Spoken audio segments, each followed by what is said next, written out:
they'll just keep going.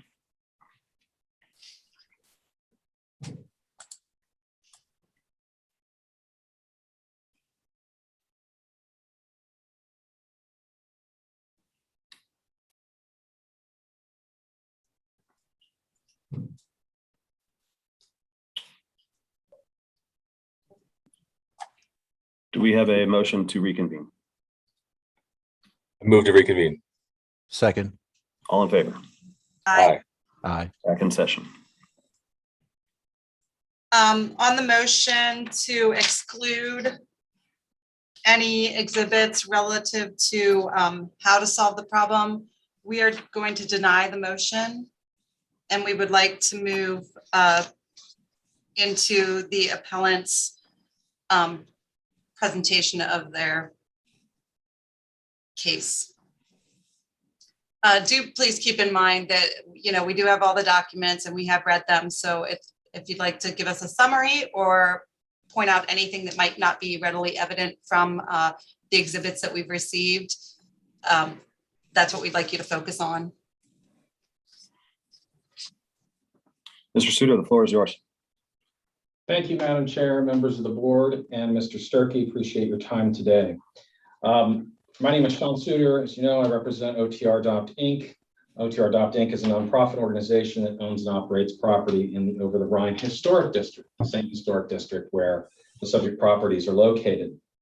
I think it's important at the outset that I clarify the core issue in this case, and that is, while this is an appeal of an order regarding 1212 Race Street, the issue is really with 1208 Race Street. That's the property of the bell tower. 1208 Race Street is a historic church building that's owned by First Lutheran Church. On the north end of 1208 is the bell tower, about which the city has issued a notice of emergency hazard back in November of 2020. 1212 Race Street is the building next door to the church. It's immediately adjacent to the bell tower.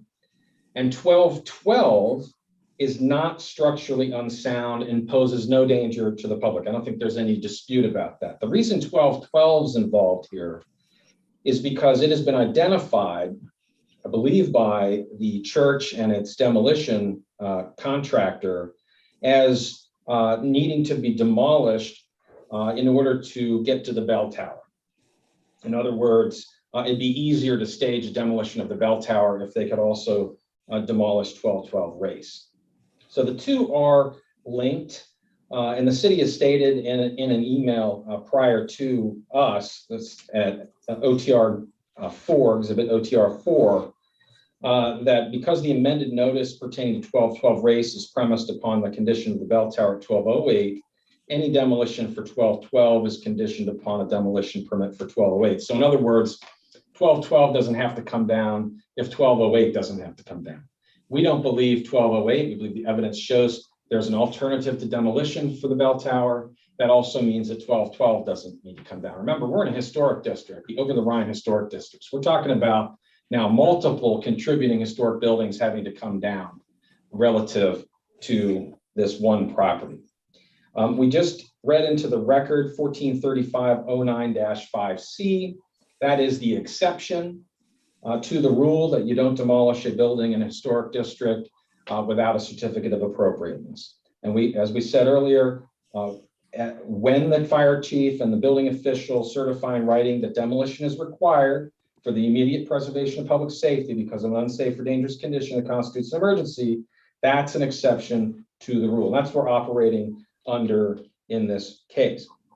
So the three things, and these are the elements of the statute that we had to pull out of the statute, right? So these are the three things that anyone would have to prove if they wanted to avail themselves of this exception, and that we have to show is there is no evidence to support, and that is whether there's a serious danger that exists, that there's an urgent threat to public safety, and that that makes demolition immediately necessary. Key, is demolition the only option? We have evidence that we're going to show you today, that we're going to prove to you today through testimony and documents that demolition is not the only option. There are other options. The only reason the church won't accept those options is because it doesn't want to pay for them. Okay, we even have evidence today that there's money available. There have been efforts made by OTR DOT, Mr. Klingler, members of the community to fund the stabilization of this building, even portions of the restoration of this building.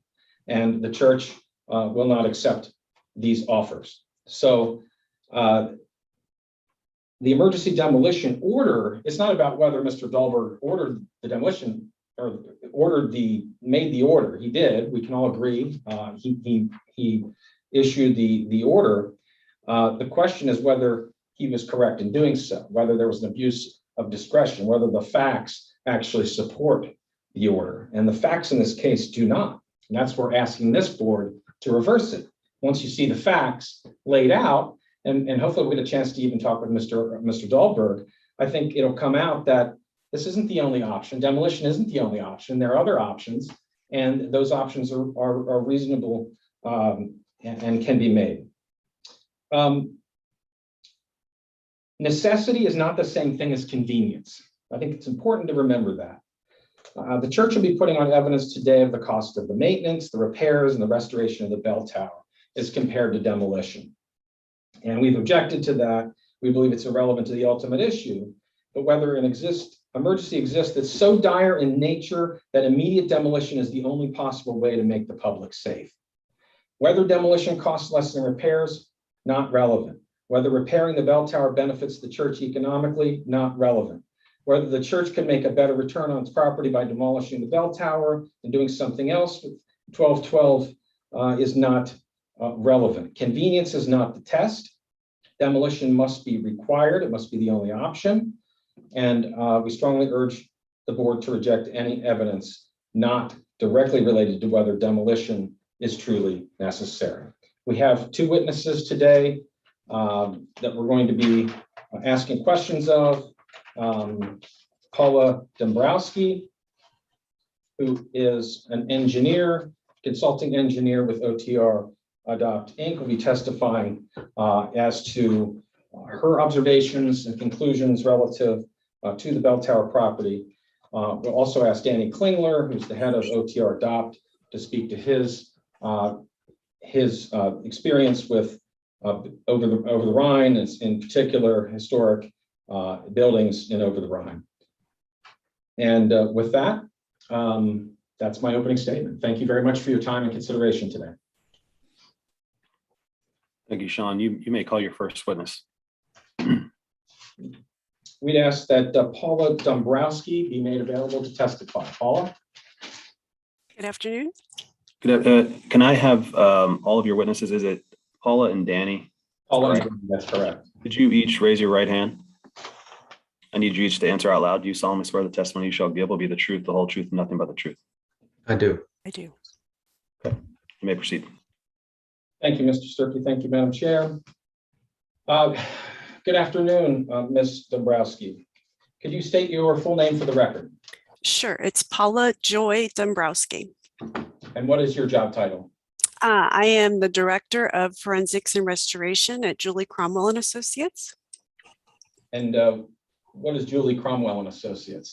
We are a structural engineering and consulting firm, And where are you located? Cincinnati, Ohio. And what is your educational background, Ms. Dombrowski?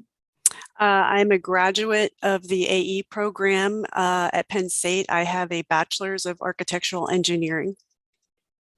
And what certifications do you have?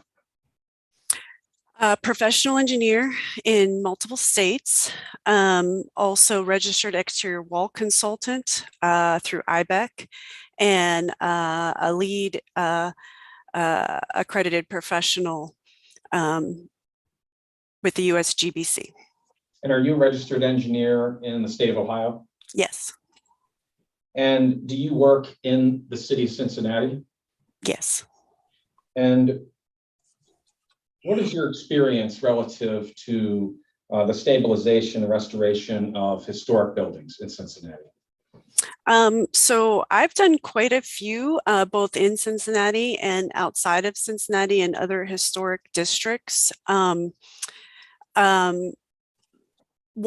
I would say that one of a more relevant project that I was involved in was a preliminary assessment of the Old St. George Church for Crossroads.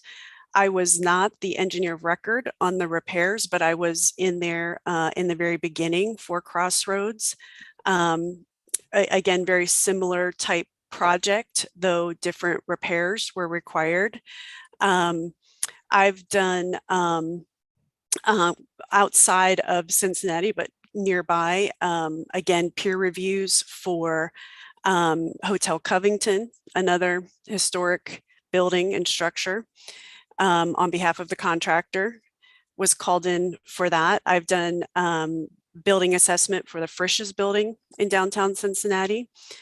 Let's see here. I'm currently working on restoration of the old US playing cards site, which is the Factory 52 project that's going on today, including the existing warehouse and they call it the lunchroom, but so working on that, both restoration and providing repairs and additions to the building. Another current one is in Lockwood for Pepper headquarters, so the old Stearns and Foster factory building. But I have plenty of other projects outside of this area as well. And what issues are unique to these historic buildings that might differentiate your experience from an engineer who doesn't necessarily focus on historic buildings? I think when you work on restoration type projects and you're assessing them, you have to have a really good base knowledge of structural engineering to begin with. So I think, you know, it's not for necessarily a young engineer. I think you need to come into these projects with a lot of experience, a lot of know-how, a lot of field repairs, things that, you know, sometimes contractors do wrong in the field, and how do you get them out of it? How do you make it right for them? So you learn those, or you develop those skills so that when you do go into these projects, you can look at them and say, okay, how did they put this together? And you really got to understand the craftsmen and the skill sets that put these buildings together originally. And they are not necessarily how we build buildings today. And we have to have a very open mind, and we have to have an open mind on how to fix them. We also have to have a good understanding of what the building code allows us to do with existing structures, and how the building code protects us with those existing structures. And how did you get involved in the bell tower project? We were contacted by Danny Klingler at OTR Adopt, asked to come in and provide kind of a second look at the structure, just eyes on it and initial thoughts, which is what we did. Went into it again with an open mind, not knowing what we were getting into. Did a preliminary assessment and then got more involved after that. And how many times have you visited the bell tower? I have been in the bell tower 4 times, 3 times to actually assess it. I can list those dates, but it was end of June, and for the preliminary assessment, I believe it was 2 times in September for the more thorough assessment. And then I most recently met Randy Wilson in the church to discuss options. And you put out a report dated June 30th, 2021 on Julie Cromwell and Associates LLC letterhead addressed to OTR Adopt. Is that correct? That's correct. This is OTR 6, exhibit OTR 6 for the board. Tell us about your initial observations in that report. Sure. So, though again, I thought there were repairs that needed to be made, that was evident. I thought the structure overall was in good condition. I felt that it had not been maintained in terms of the facade, the stone masonry facade. I felt that there was, long-term water intrusion in certain locations that were causing these issues, but I felt that they were, repairable.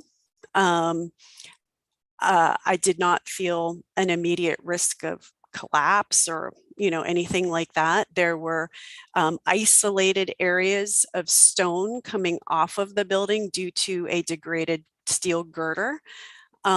Interestingly enough, that steel girder is at the is literally set at the outside face of the stone. So it doesn't surprise me that it's getting water and degrading. It's something that probably needs to be, even after it's repaired, monitored.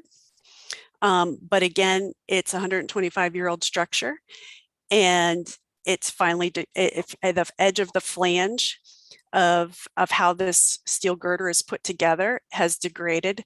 That flange is what's holding up the stone, what I'm going to call the stone veneer piece. And it's due to water. So it just needs to be remediated. And I found a broken tension ring. I found stone veneer that did not have a backup wall. I found a couple of things, and those are listed in, I believe, our recommended repair report, which I think was our third report that we issued. And as a structural engineer, if you were concerned that the building was in imminent danger of collapsing, would you have entered the building to observe it? No, because again, I have kind of a process that I go through when I go into an old building, or sometimes a dilapidated building, and I've been in many of them. But yes, observations from the outside first, coming in from the bottom, looking up, knowing, what am I standing on? What am I about to stand on? So yes, there's, proceeding lightly with caution, but I was not afraid to be in the structure at all. And I think that's evident in my fourth time entering the church, because that's where I met Randy to discuss options. I didn't have a concern with that. Now, you made an additional report on September 11th, 2021. Is that correct? Yes, that's correct. May the record reflect that that is marked as Exhibit OTR 7. And this is your report. You have a copy of it? Yes, let me get it in front of me though. Okay.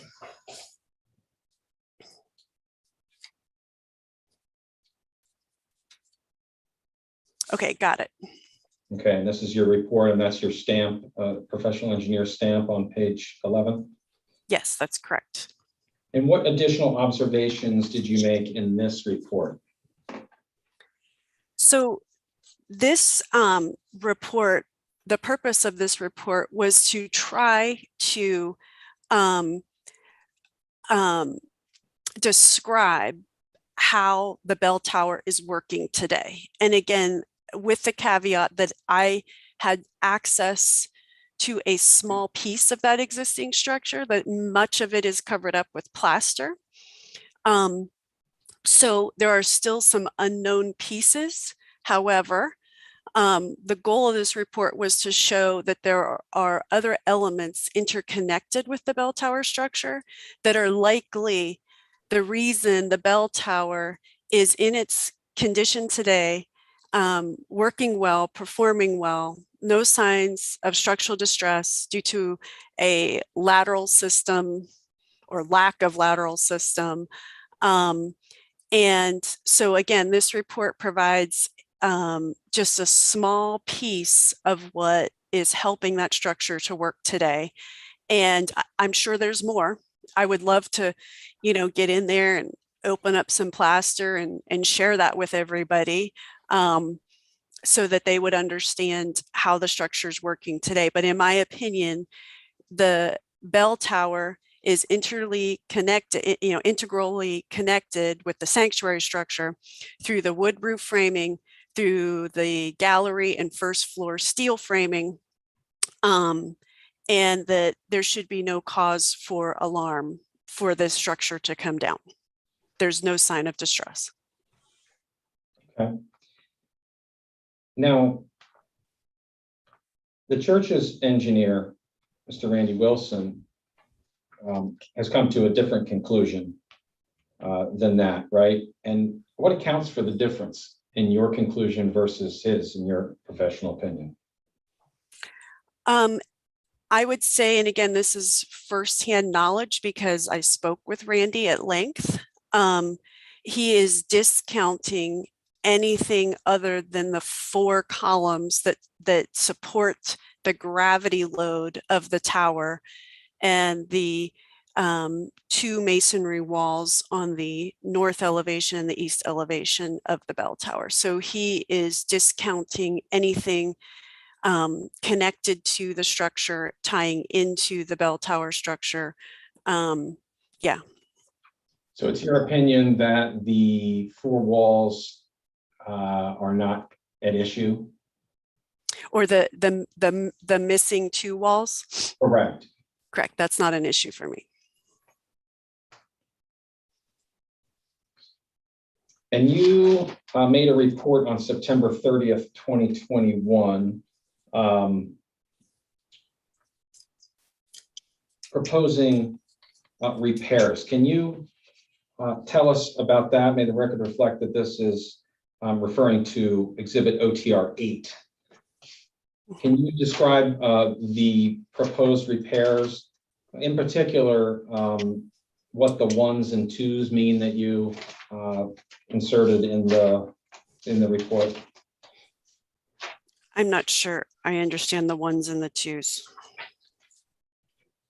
Phase 1s and phase 2s. Oh, okay. Okay. So, yeah. So phase 1 work for what I would recommend is again, stabilization of the tower.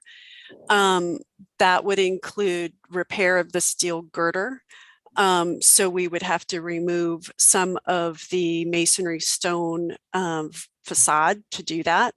We'd have to do that in very incremental small stages to make that safe.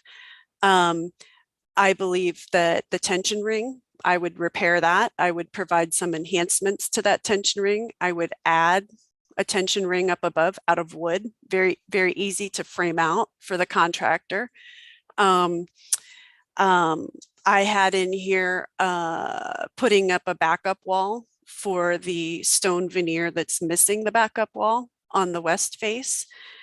I would repair the support for the wood posts up at the belfry level by supplementing the framing of the belfry floor framing.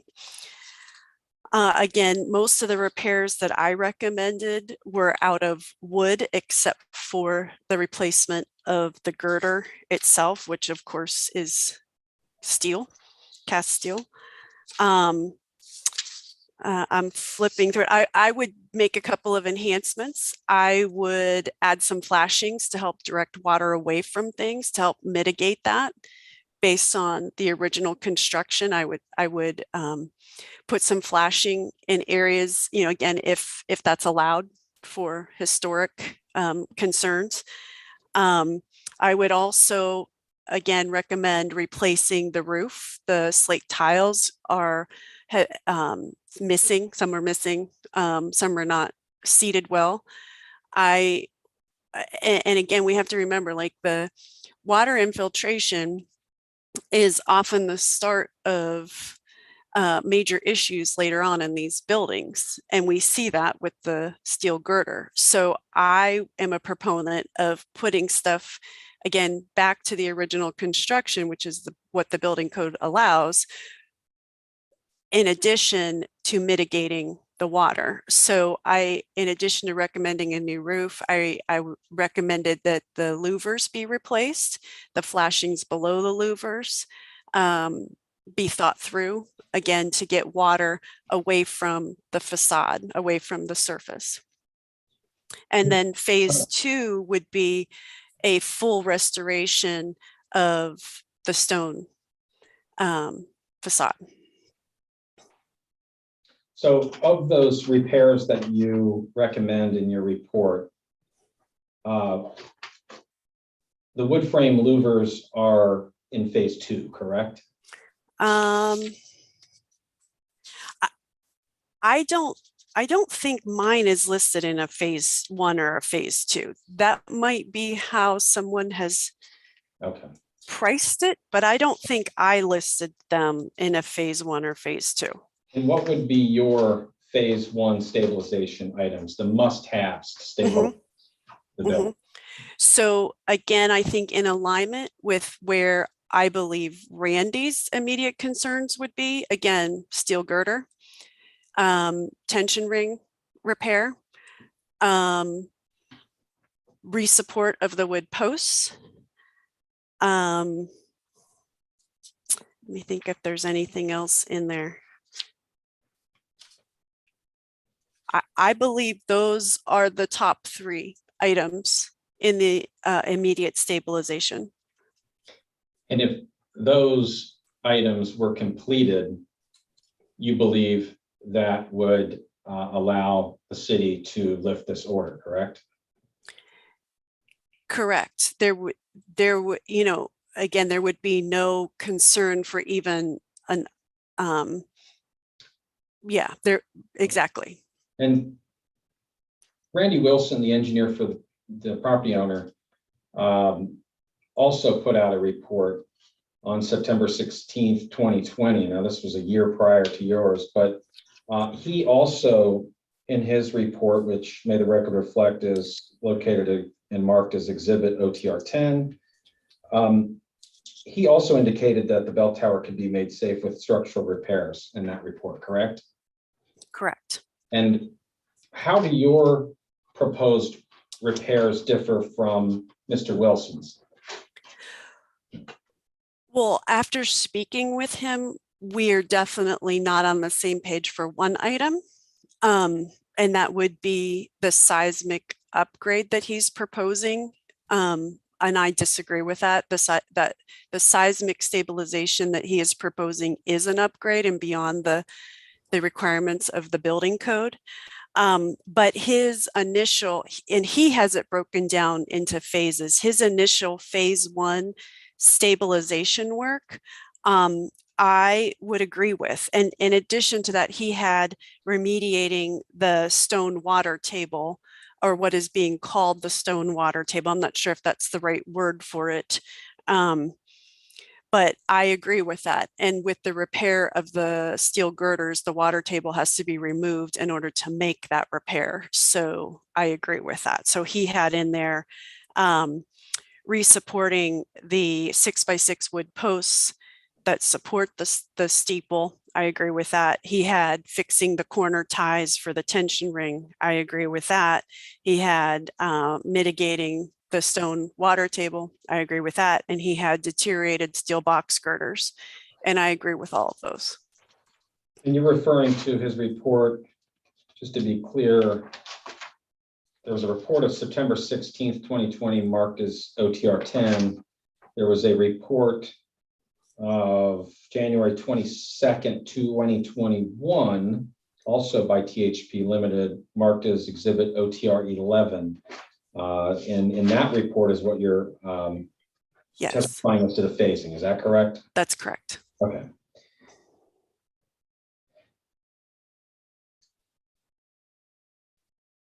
So there's been some, I think, confusion in the case about what constitutes stabilization versus restoration. Can you describe the difference for the board? Yes, so stabilization are structural repairs to make it safe. Restoration, in my opinion, is to get things back to the original condition. And in the case of the First Lutheran Church bell tower, the stabilization would be these 4, though I think, you know, we might add some small enhancements to that, but these 4 specific items would bring the tower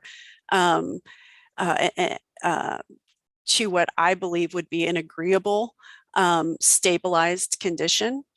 And then I would certainly recommend that for the sake of the longevity of the structure, that the full restoration of the facade be considered, be put into a plan, certainly money raised for that. And those are the kinds of projects that we find all over historic areas. And the costs of that, yes, can sometimes feel overwhelming, but we can also break it down into priority of repairs, which I know I have done multiple times for owners, isolated the most prevalent items up front. We get those out of the way, then we go on to priority number 2, priority number 3, but yes. And the number one priority here would be to do the things you mentioned, the girder, the wood posts and the tension ring. Is that correct? Correct. That being stabilization, not necessarily the restoration being part 2 of that. And let's talk real quick about, I want to make sure the board is clear about this issue around lateral load supports. There's been some talk about the bell tower's resistance of lateral loads. Can you explain for the board what a lateral load is and how that differs from a gravity load?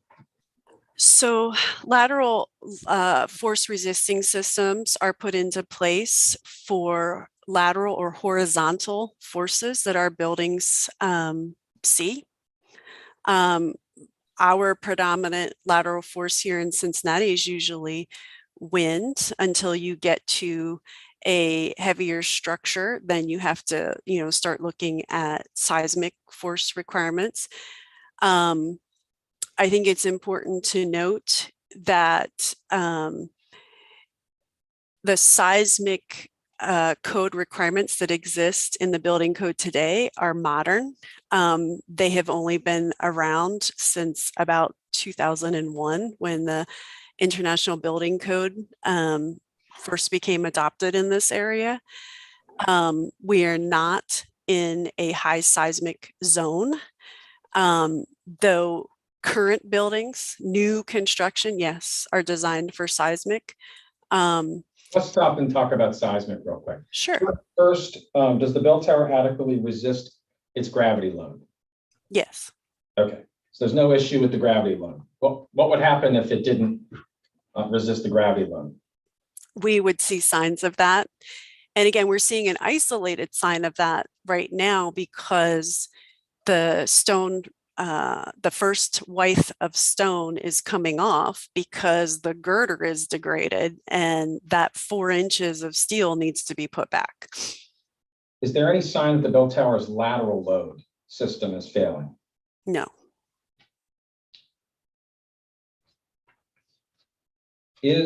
Are you familiar with a letter dated November 1st, 2021, written by Art Dahlberg, Director of Buildings and Inspections for the City of Cincinnati?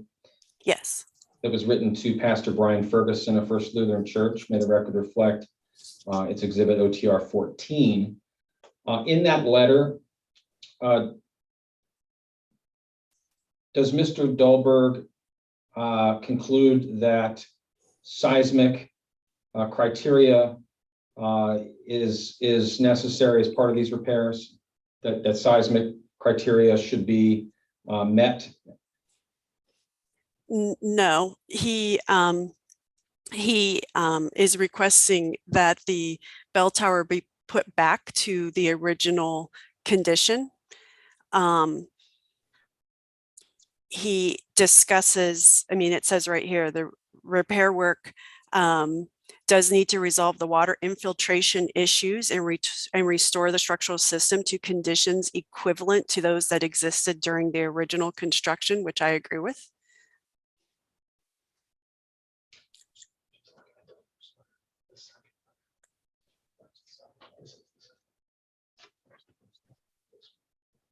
His second sentence there says this includes but not limited to all deteriorated connections, structural elements, even as the box girder, which I believe is likely one of Art's concerns, and successful transferring of loads generated by the bell tower to the foundation. I believe his statement insinuates Again, back to original construction, and it's a gravity load concern. Is wind a controlling factor here? No. Why not? The isolated signs of distress in the bell tower today are all due to water infiltration, and they're all gravity load.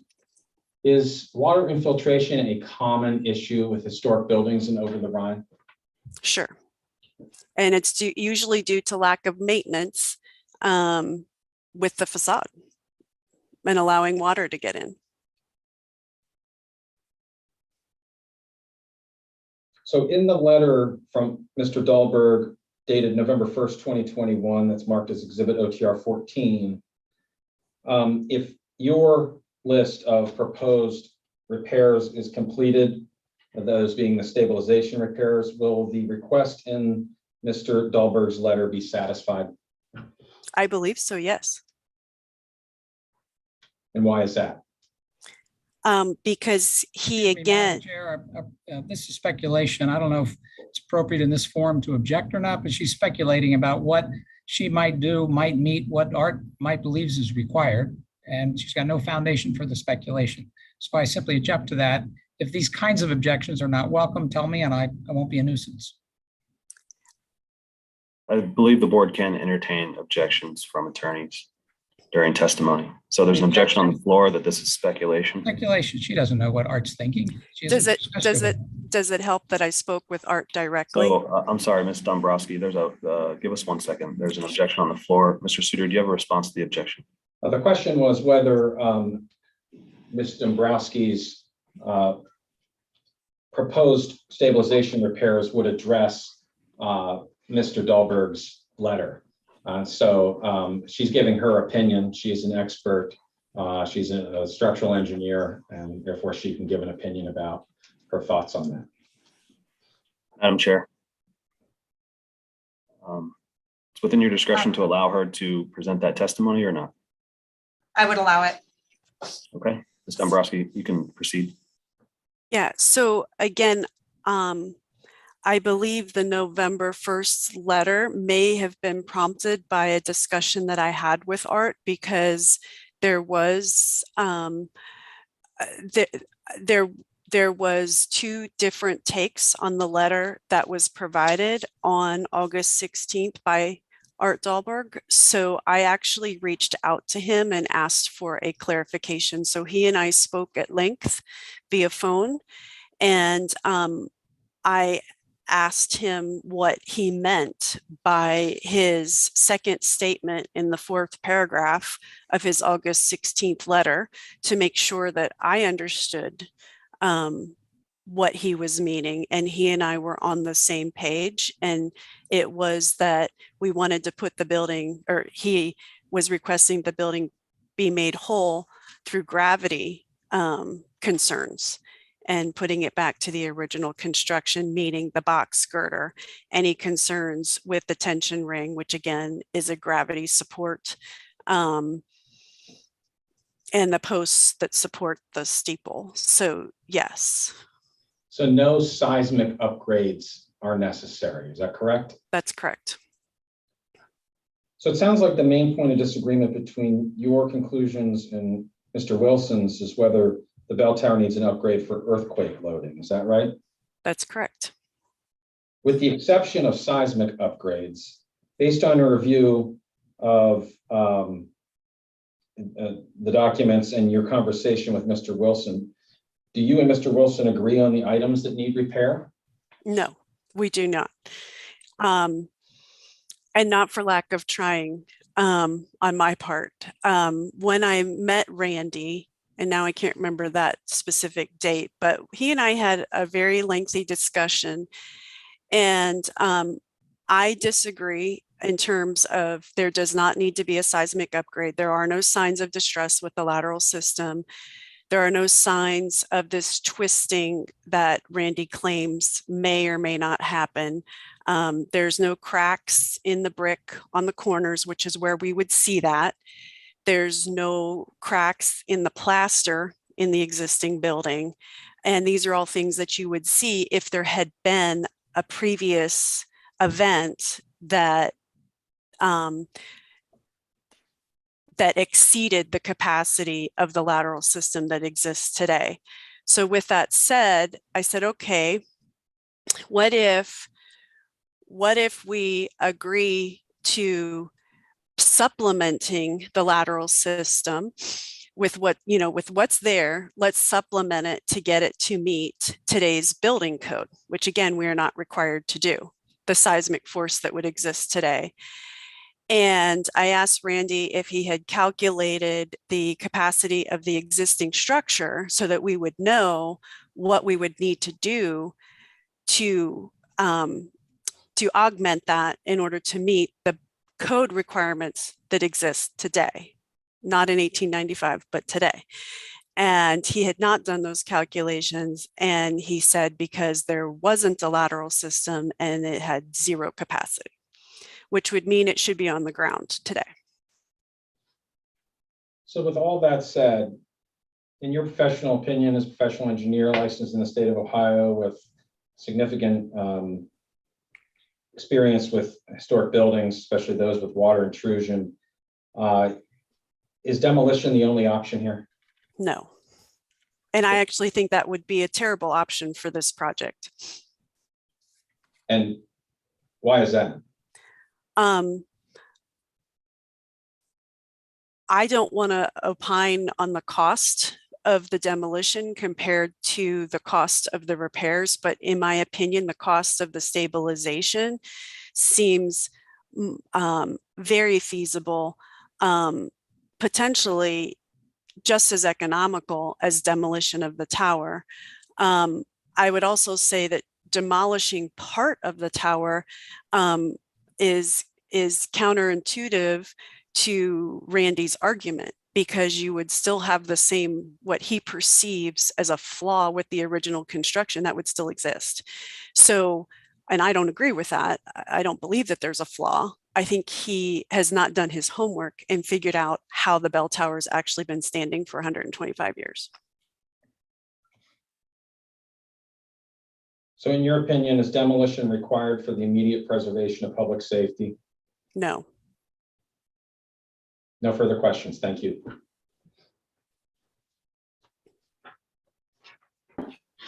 Okay, I believe the rules now allow for the city's attorney to cross-examine or ask any questions of Ms. Dombrowski. Thank you. The city declines to cross-examine Ms. Dombrowski. Thank you. Mr. Shadley, any questions for Ms. Dombrowski? I do have some. Thank you so much. Good afternoon, Ms. Dombrowski. You've not met before. Nice to meet you. Nice to meet you. Can you tell me when you were first registered as a professional engineer in Ohio, please? Somewhere around 2005. That's when I moved here.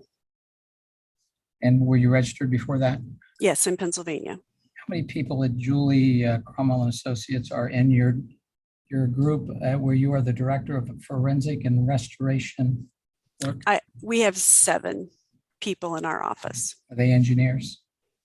We have 1, 2, 3, 4. I'm sorry, the question was how many are in your group, not how many in your office? In my group? Yeah. 2. You and one other. Me and 2 others. And are the 2 others engineers? Yes. I want to read you a part of the building code and ask you some questions on it. This is building code 1604.4. It has 2 sentences. The first is, any system or method of construction to be used shall be based on a rational, I'll restart. Any system or method of construction to be used shall be based on a rational analysis in accordance with well-established principles of mechanics. You agree with that? I agree, but you're also reading from the new construction portion of the building code. Chapter 16 is for new construction. Does that not apply to a consideration of whether a structure is safe in your view? It would apply to designing a new structure. when you evaluate existing structures, do you agree that the structure being evaluated, you need to use a rational analysis in accordance with well-established mechanical principles of mechanics? I do agree with that. Yes.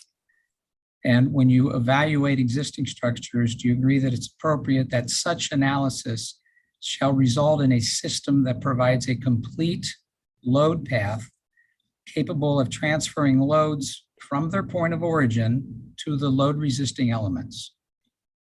I agree. Okay, and the load resisting element for buildings is typically the foundation or ground, the ultimate load resisting element, correct? Correct. So if the bell tower has a lateral force, let's go back. One way a lateral force can be exercised on the bell tower is wind, correct? Correct. And if in fact the bell tower has a lateral force because of the wind, then you would agree, I think, based on what you testified, that for that structure to be safe, there has to be a complete load path capable of transferring loads from the point of origin to the ground. Correct. And there is one. And the complete load path, what is you mentioned before that there is, let me just ask it this way, for the south wall, what do you postulate as the complete load path going to ground? There's a steel frame and it's interconnected with the sanctuary structure. And what's the capacity of that steel frame or that path to resist the lateral load? I have not done that calculation. Okay. Randy believes it's zero. Well, Randy will testify, and I'm sure your counsel will ask him. So you're saying to me the south wall has some sort of a steel frame connected to it. It provides some measure of lateral load resistance, but you don't know how much, correct? You've not studied it, you told me. I have done enough homework in assessing of that existing structure to know that there is an existing system that is working and there is no sign of distress. That's what you've testified to, but that wasn't my question. My question is, how much lateral load resistance is provided by what you describe as a steel structure connected to the south wall? Do you know that? I have not done those calculations. Let's then talk about the other wall, which two of these walls, just for the purposes of the board, two of these walls on this tower do go to ground, the north and the east, correct? That's correct. The south and the west do not go to ground, correct? The walls do not go to the ground. Right. There are some poles, some vertical posts that go to ground carrying the gravity load, but the walls don't go to the ground for the north or the south wall, correct? Correct, which can happen on many structures. Right. Above the girders is a rather heavy load of brick, correct? Correct. Have you done anything to determine or to estimate the weight of the brick that's being supported by the girders? No, Is it 100,000 pounds? Is it 600,000 pounds? I don't know. That's because you haven't tried to determine it, correct? I mean, it is determinable, correct? It's absolutely determinable. Yes. Okay. And Let's then say you said for the south wall, it has a connection to a steel frame, but you don't know how much lateral force resistance it provides. And now my question is the same as to the west wall. The west wall is another wall on this tower that does not go to ground. And the question is the same. Is there anything connected to the west wall that provides lateral load resistance? I think it's important to note that the west wall stops somewhere near the gallery floor, which is the second level. And so not only is it somewhere interconnected there, but it's also picking up that wall for gravity. I'm talking about lateral load. I'll restate my question. Mhm. As it relates to the west wall, what provides any lateral load resistance on the west wall? Because it does not go to ground. Correct. And it would be the sanctuary structure because they are tied together. How much lateral load resistance does the sanctuary structure provide for the west wall of the bell tower? I don't know. Have you made any steps to try to determine that? I have not, no.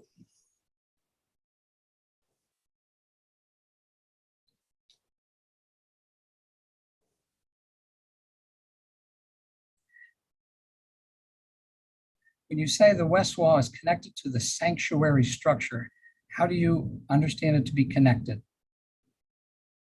At the roof, at the second floor, at the first floor. And of the connections of, what are the connections and how strong are they? I would love to know that. I'd love to open it up and find out. You don't know. Do you know if it's even really connected at the second floor? Because you haven't seen it. And by it, I mean the west wall. Is it really connected to the sanctuary structure on the second floor? Do you know for a fact?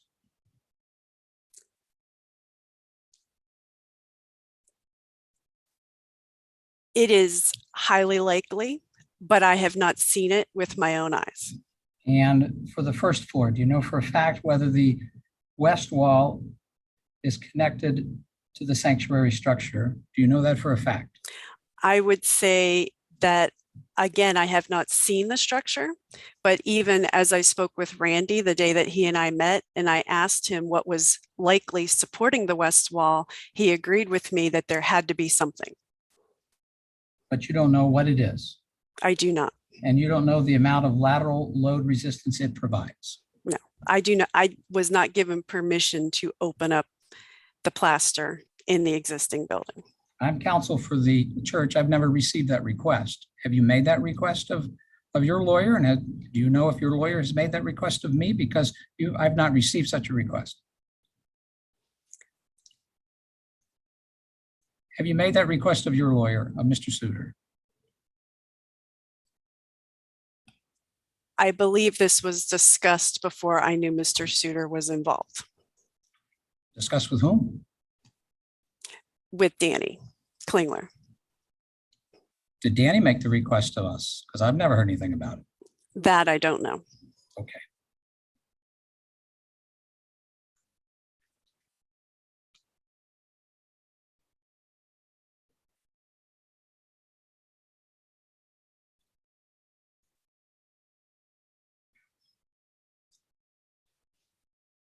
I am told, and Mr. Wilson will testify to this later, that a 90 mile an hour wind will exercise 29,000 pounds of force on the side of the bell tower. Do you have any reason to doubt that's accurate? Probably close to correct. Okay. And if a wind, let's say, comes in from the east, then the lateral forces have to be resisted by the north wall, which goes to ground, so it can resist the lateral forces, correct? That comes in from the east. Correct, but you also have a giant weight on the tower to overcome the moment that would be induced by a wind force. I understand, but once you have 29,000 pounds of force, it has to be resisted. It has to be resisted, half of it by the north wall. And this is force coming by the wind onto the east. It has to be resisted, half of it by the north wall, half of it by the south wall. Those are the mechanics that structural engineers deal with. Right? You also have to take into account the dead load. So the dead load, which is the weight that we are talking about, the walls, the bell, all of that, help us in wind load. And how much does the dead load here? You don't even know the dead load. We've talked about that, right? No, I have no need to do those calculations because there's no sign of distress with the lateral system that exists today. And according to the building code, as long as there are no signs of distress, there would be no reason to upgrade what is there, that it's working properly and functioning well. You said you need to take into account the dead load to figure out the impact of the wind load. And I'm trying to work that through with you. And because you don't know the dead load, apparently you cannot tell me the impact it has on accommodating the wind load in any way. Is that fair? Yeah, I have not done calculations for And so that you part, can't- of the building. And so you cannot tell me the impact the dead load has on combating or resisting or dealing with the wind load, right?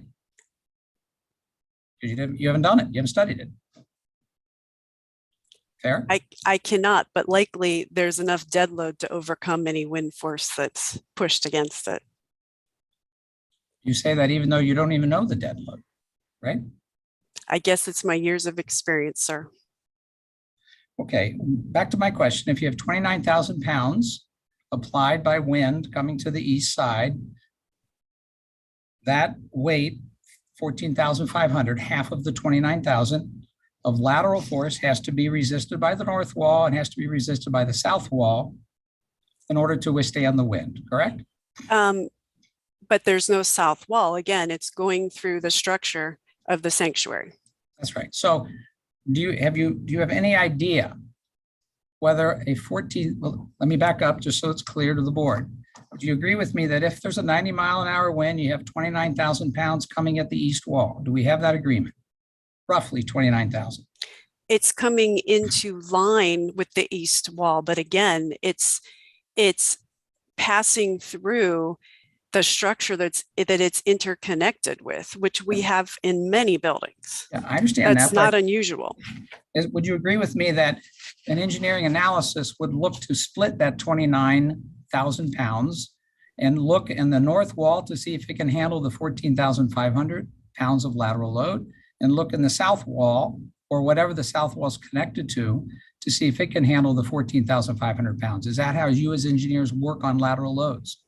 Correct, but there's going to be a point in this structure, I would guess, where that force no longer exists because of the wind. The overturning that you're asking me about is no longer going to exist because of the weight of the tower itself. Okay. Can I ask the court reporter to read the answer back, please?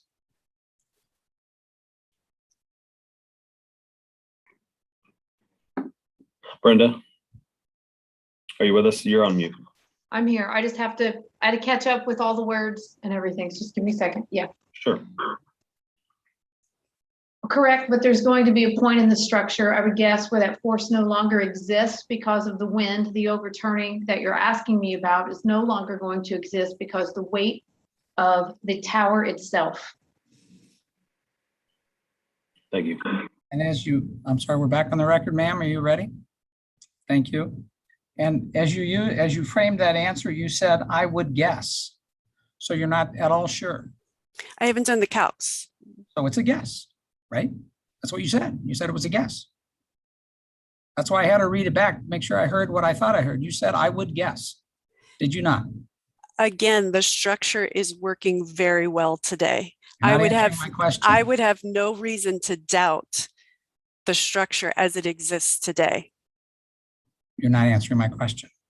Your answer is I fundamental. haven't calculated it. We've You already have- established that. And therefore you do not know.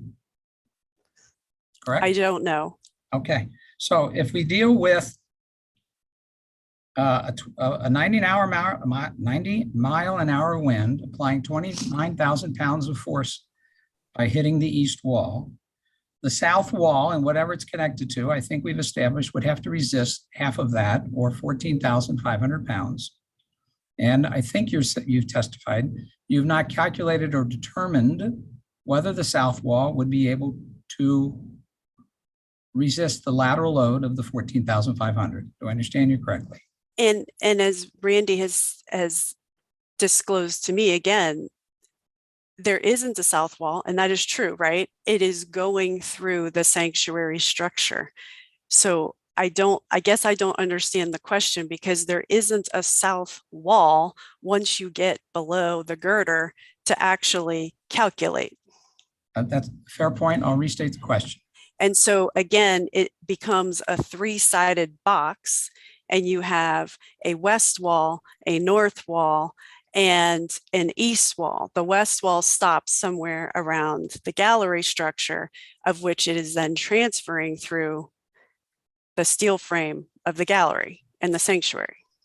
We talked about this, and I thought you said that an engineer, a structural engineer, when they analyze a wind force coming in from the east, applies half of it to the north wall and half of it to the south wall. That's what you first said. Did I not understand you correctly? Is that not how you analyze things? For shear wall, for lateral load resistance? It doesn't When I always say have to south be, wall, it doesn't always have to be that way. We also have structures with 3 sides. We have structures with diagonals. It doesn't, there are multiple ways to solve that. Well, how about this structure? It doesn't have 3 sides or multiple diagonals. It has 4 sides. So the question is, when you have 29,000 pounds pushing by wind against the east wall, do you not then need 14,500 pounds of lateral load resistance by the south wall or by whatever the south wall is connected to? That's what you need. No, do you not? Well, I think I'm answering the question, and I'm telling you that when we get to the attic level, which is where the steel girders are, loads are transferring to other elements because there's no longer a wall on the south. That's what my question. I said the south wall and whatever it's connected to, whatever other elements that you say it's connected, even though, and for some of them, you don't know for a fact whether there are the connections, but whatever elements there are for the south connected to the south wall, all of that together going to ground has to be able to withstand the roughly 14,500 pounds of force for a 90-mile-an-hour wind.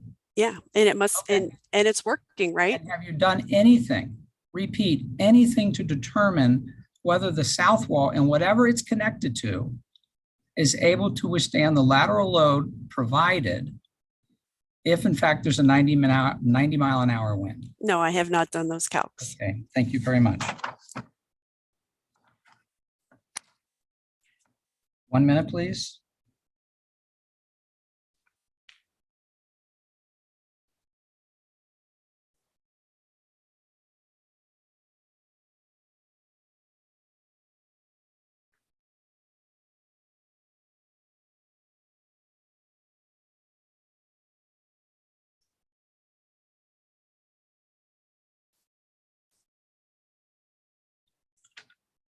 I mean, because you haven't done those calculations,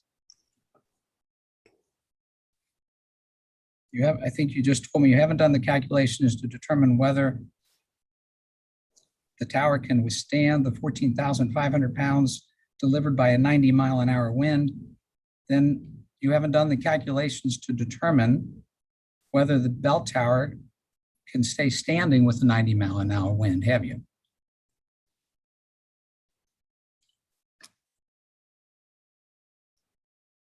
I have not done that calculation. Thank you. Okay, hopefully on to another topic. You agree with me that chapter 34 applies here, correct? Correct. You, and by here, I mean the bell tower, and you agree that chapter 34 requires that that every building be safe. Agreed. And that requirement applies to this building, the bell tower. Agreed. And you don't know whether this building is safe with a 90-mile-an-hour wind because you have not made that calculation, correct? There would be no reason to do that calculation in this structure. Whether there's a reason or not, the reality is you don't know whether this building would be safe at a 90-mile-an-hour wind because you haven't looked at it, correct? I have not done the calc. Okay, thank you. 1 minute, please.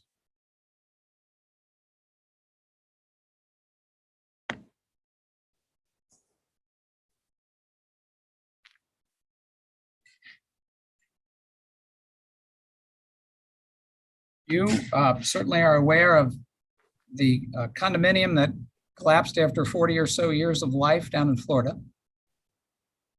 Yes, You're aware that that had a latent defect that no one addressed. I actually do not know why it collapsed. You would agree with me that there was no one who expected it to collapse after 40 years? Objection, this is irrelevant to the case at hand. You'd agree with me, would you not? I'm sorry, Mr. Objection. Shedley, there's an objection. Would you like to respond to the objection, Mr. Shedley? I think it's extremely relevant. The point here by the appellant is the building's been up for 100 years. It's going to be okay. The question is, the condominium structure with over 100 people sleeping in it was up for 40 years and everybody thought it was going to be okay. And then all of a sudden, one night, what happened? The same thing that could happen to this bell tower. And the people on the board need to know this. It doesn't matter if it's been up 10 years or 100 years. If it's a latent defect, which this is, the inability of having appropriate shear walls for appropriate lateral force resistance, it can come down tomorrow. Just because it didn't happen 10 years ago or 20 doesn't matter. And the reason this is relevant is because the Florida condominium, which fell out of the blue. Mr. Shadley, I'd like to stop you right there and ask you to not testify. Please ask the witness questions. If not, let's move forward. I think this is you've made your point. Thank you. Madam Chair, is the objection sustained or overruled? Would you allow her? Would you want her to answer the question or no? I think I lost what the question was. Sorry. Shadley, what was the question? The question was the Florida condominium building, which had collapsed, had stood for 40 years. And no one had thought or expected on the day that it collapsed that it was going to collapse. Actually, I think many people did, right? Wait, hold on, guys. Hold on. We got to bring this back here. The question is, did people expect the building to collapse? Mr. Is that Shadley? your question, Mr. Shadley? My objection is to this entire line of questioning about the Surfside, Florida building, I think it is. It's irrelevant to this case. And I think. Okay. Thank you, Sean. And Mr. Shadley, 1 second. You're withdrawing? Great. All right, let's move on. I'll ask you another question. Try to get through this. You'd agree with me, Ms. Dombrowski, that just because a building has stood up for 40 years doesn't mean that it's safe. We are trained to recognize signs of distress in buildings when we are in them. Yes. And if we see something, we are supposed to say something. That is true.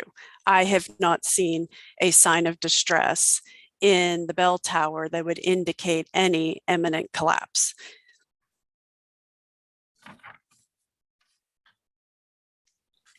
Do you design buildings? I do. You approve designs for buildings? Internal to my company, yes. Have you ever designed a building that only had 2 shear walls?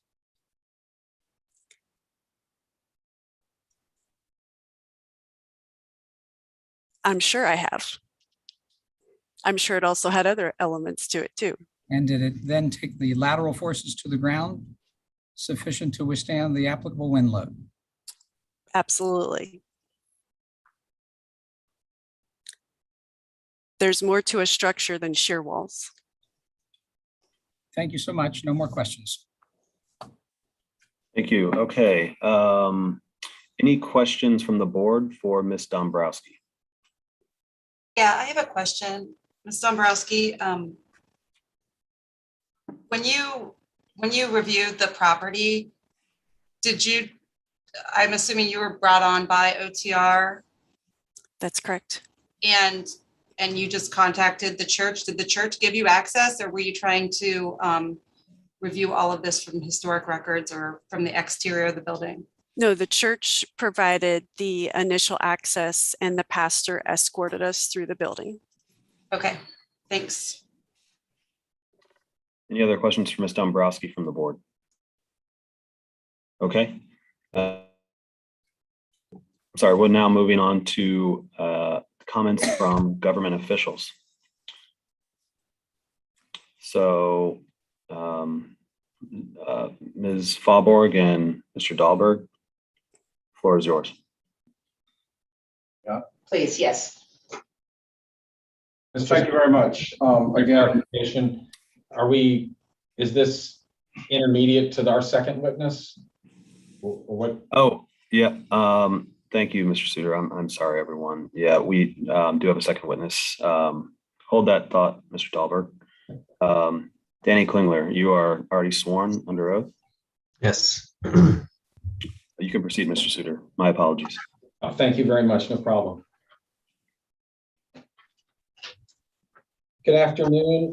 Word, I apologize, but we at the city would very much appreciate a 2 to 5 minute break to take care of some human needs. Thank you. Madam Chair, Sorry, yes, I would motion that we take a, 5-minute recess. thank you for the words. Seconded. All in favor? Aye. Aye. We're in recess for 5 minutes.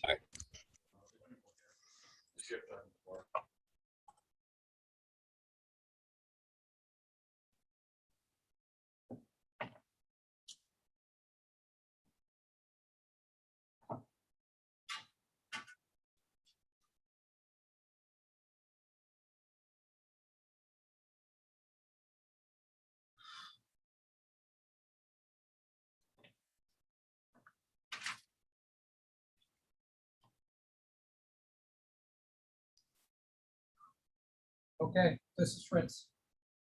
It's like you are.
Madam Chair, I think we're just waiting for our final member here board member to rejoin, then we should be ready to go.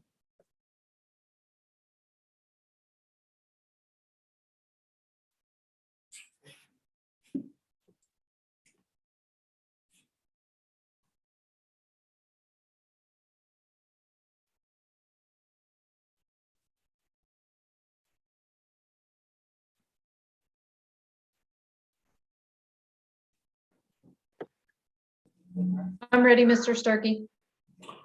Thank you. You're We're just- welcome. Just waiting for the last board member, then we'll get started.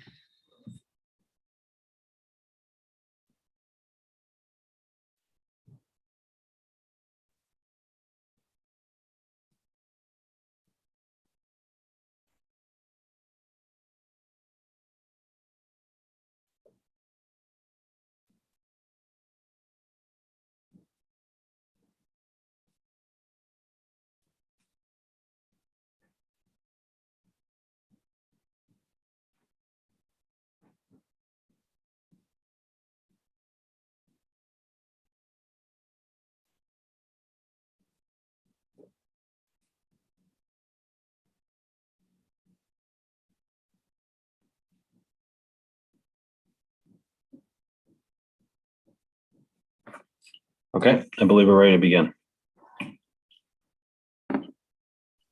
Thank you. Now call Danny Klingler to testify. Mr. Klingler, Yes, please state your full name for the record. Danny Klingler. And what is your job title? I'm the founder and executive director of OTR Adopt Inc. What is OTR Adopt Inc.?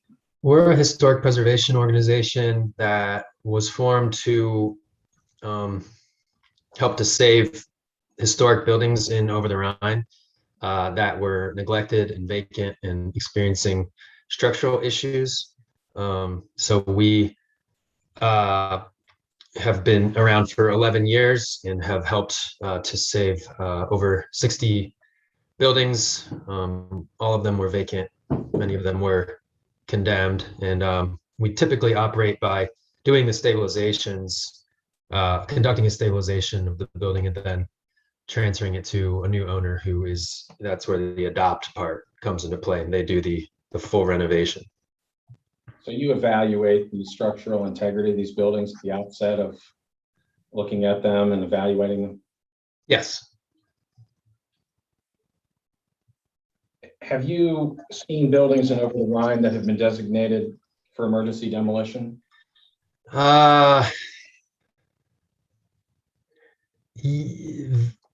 I have, I think. It's very rare. The last one I remember that I know for sure was an emergency designation was 10 years ago. But yes, I have. And what were do you remember the particulars of that emergency demolition? Good. Excuse me, I'm going to jump for relevance purposes. I know we're trying to move this along, but whatever you want to rule, that's fine. Mr. Suter, would you like to respond to the objection? I don't remember what. I'll allow the question. Sorry, Okay, objections overruled. Similar. overruled. Thank you. Sorry, I couldn't remember the right words. Oh, thank you. Thank you. Just asking Mr. Klingler if he recalls the particulars of the emergency demolition that he has experience with. Well, the particular one I'm remembering was 10 years ago and involved a building owned by Cincinnati Public Schools that applied for an emergency demolition.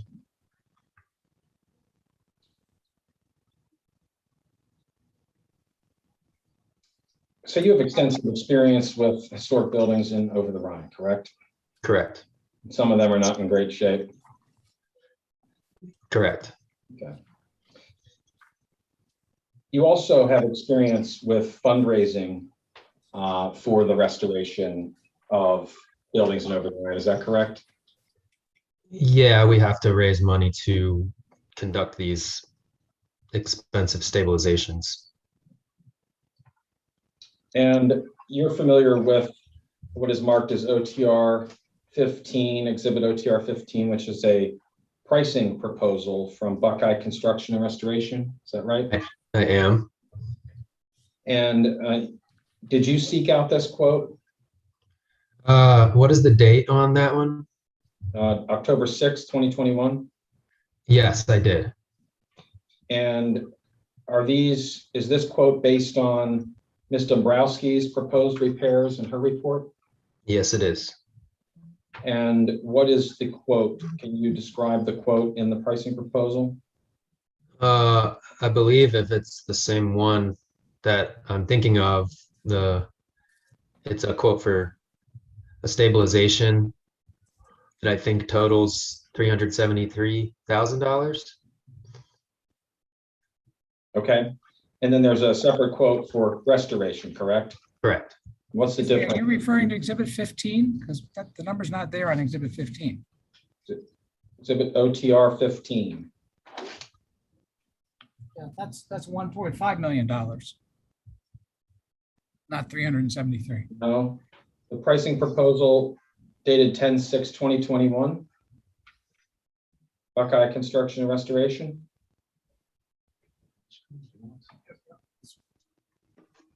The total is 1.5. That is the total price, correct? Okay. I'm asking them about the breakdown between stabilization and restoration. Stabilization is 373,694, correct? Danny? Yes. And the restoration was $994,961, correct? Correct. What is the difference between stabilization and restoration? Why is restoration so much higher than stabilization? Well, the restoration is the full addressing of 125 years of weathering to the facade. So it's meticulously going through every stone on that facade and restoring the copper turrets at the top and presumably the gargoyles. So it's like bringing back all the shine and making everything sort of exactly how it was 125 years ago. And the stabilization quote was based on Ms. Dombrowski's scope of work in her report for stabilization, correct? Correct. And do you have, or have you raised the money to cover the cost of stabilization as set forth in this pricing proposal at OTR 15? To cover the 373,000? Yes. Yes, I believe we have. How much money have you raised to stabilize the bell tower? 491,000 is the number I have. And that's cash on hand? Some of that's cash on hand. Some of it is a pledge that we are waiting to collect from folks until we know we have consent to go save the tower.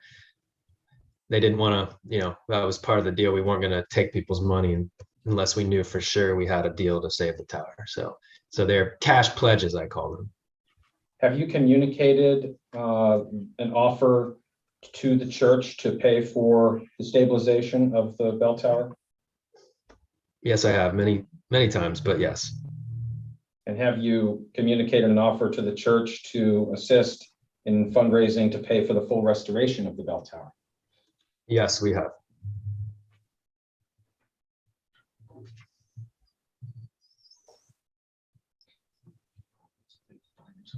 Okay.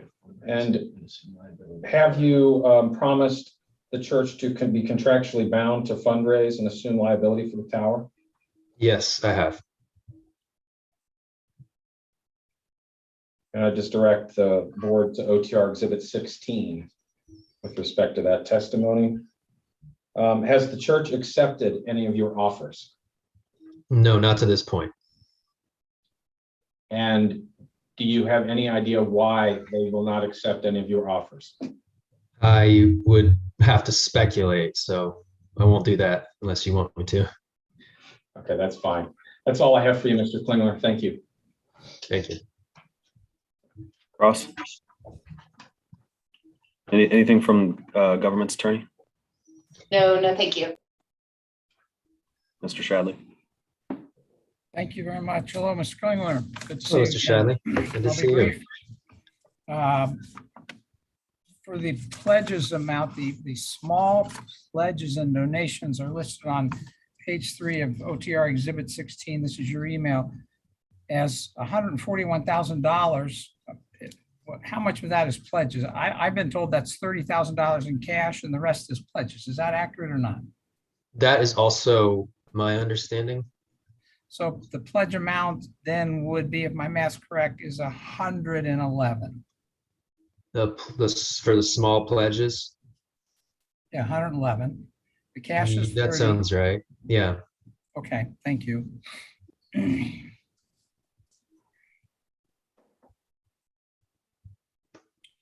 You would agree with me that the stabilization dollar figure stabilization as you've defined it, the dollar figure of $373,000, that does not repair or provide any augmentation of the ability of the bell tower to resist a lateral load, a Correct. wind lateral load, correct? There's no lateral upgrade included. And therefore, you don't know, even if you so-called stabilize it as you define stabilize it, and as Mr. Browski has defined stabilized it, $373,000 worth. You, like Mr. Browski, don't know whether the bell tower will withstand a 90-mile-an-hour wind, correct? I don't know with 100% certainty, no. Okay. 1 minute, please.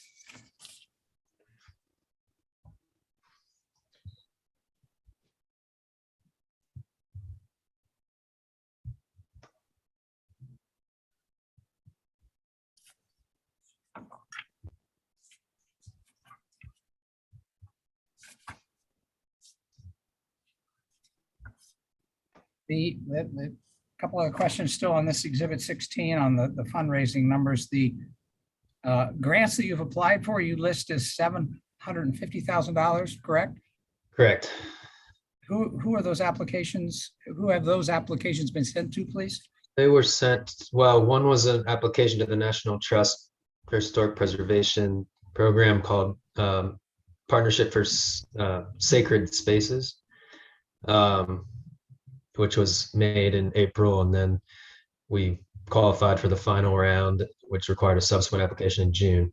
And then the other one, it says grants applied for, but the other one was seeking help from the city for in the amount of $500,000, which we received a motion of 8-1 city council vote in June to support expenditure of those funds to help the bell tower.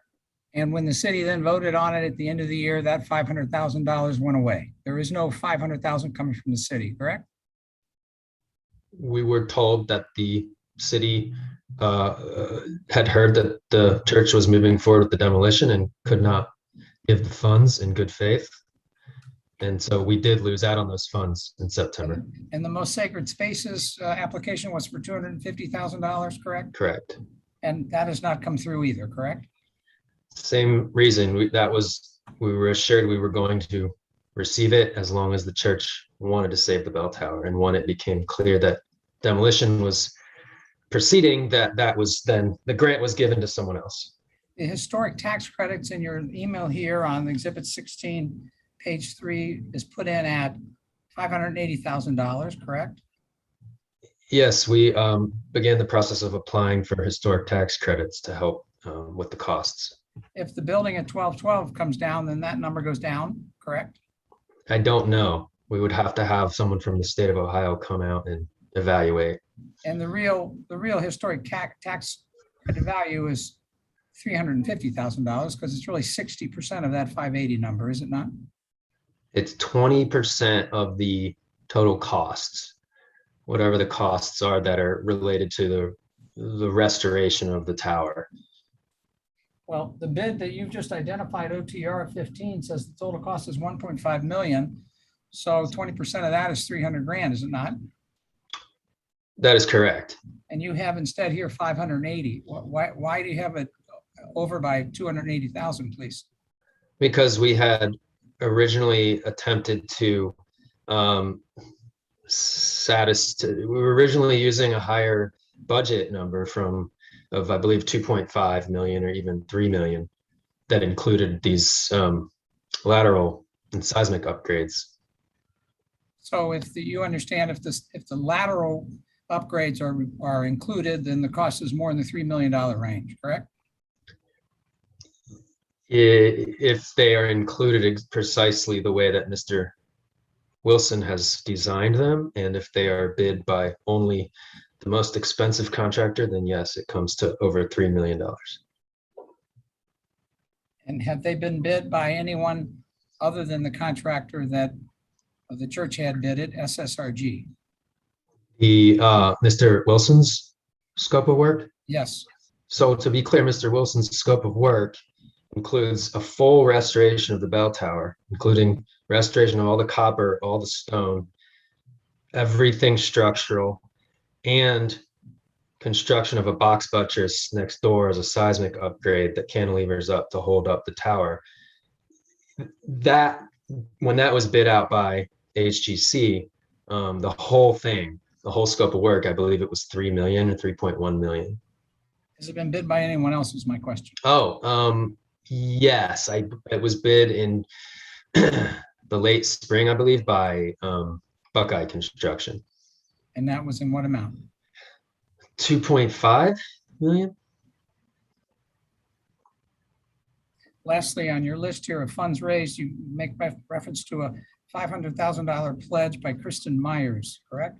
Correct. In fact, that's a loan by Miss Myers. It's not a gift.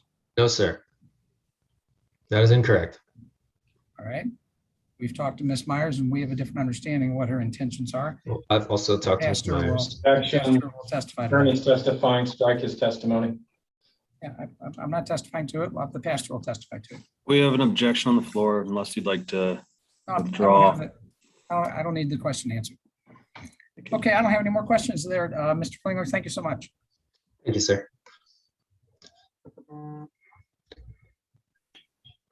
Okay, I believe we are now ready to move on to comments from government officials.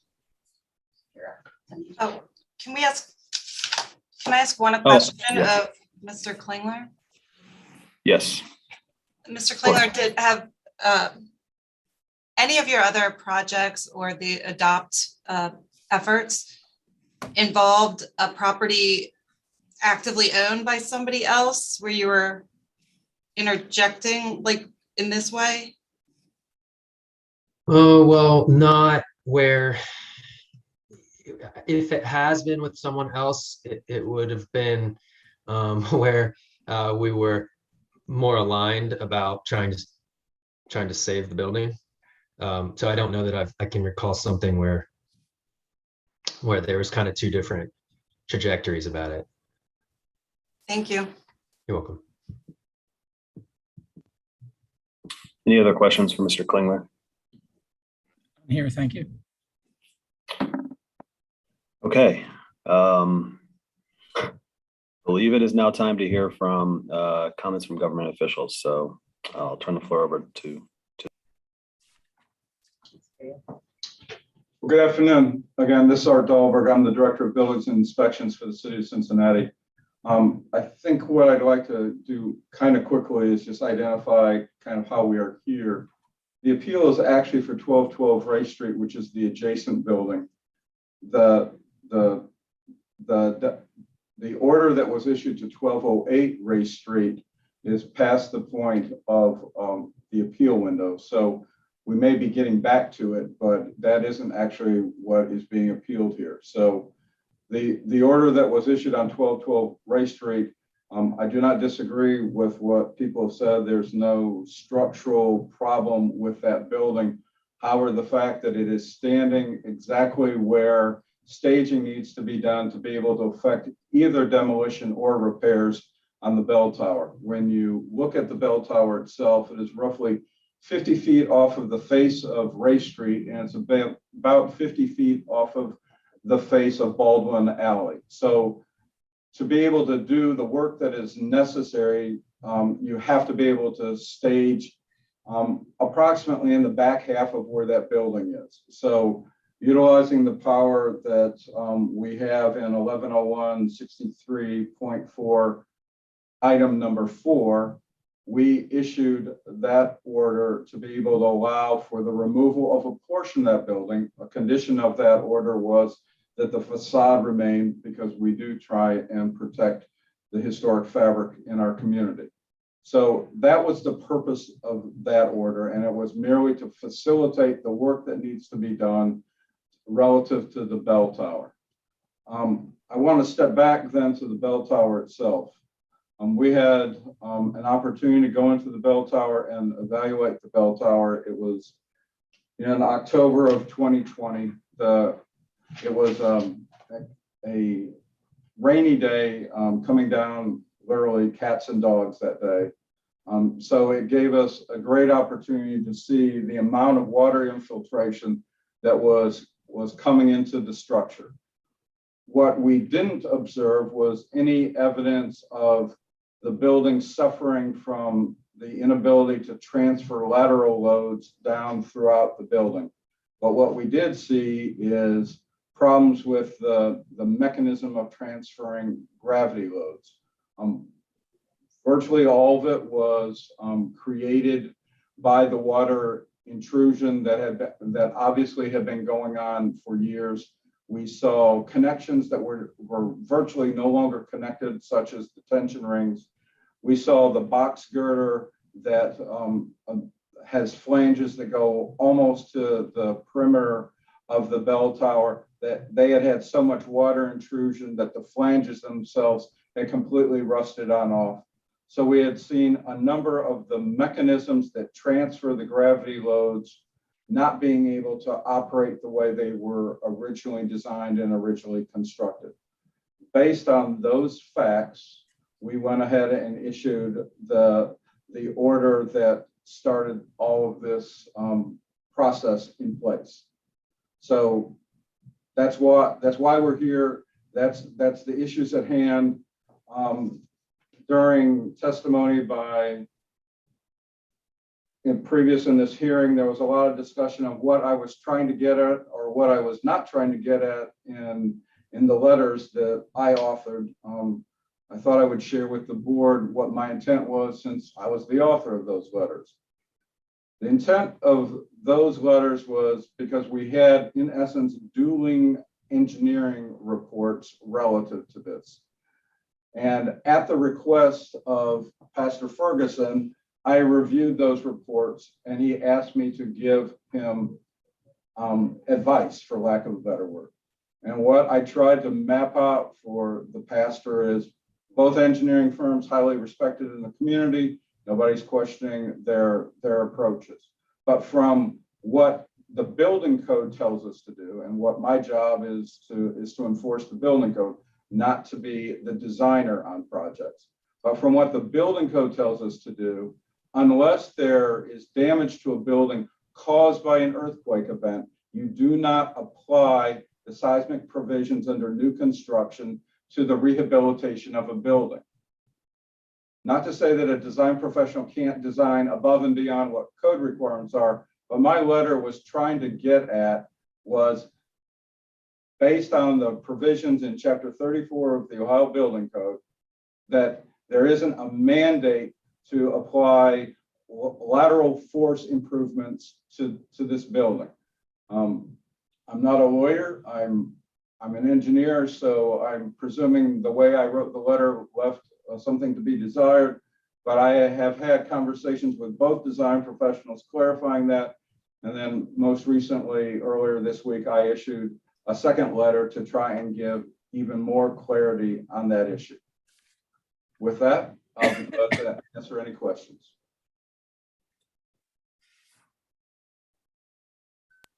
Are there any questions from the board? Yeah, I have a question.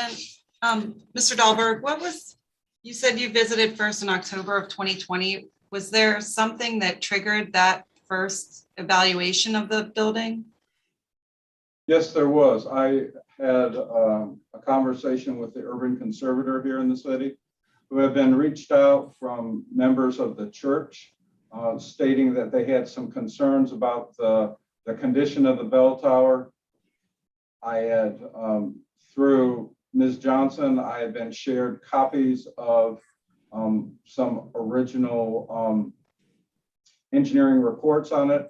I spoke with the pastor and identified that for me to really be doing anything above and beyond reviewing those reports, I would need to do a field visit. So we did that in October of 2020. Thank you.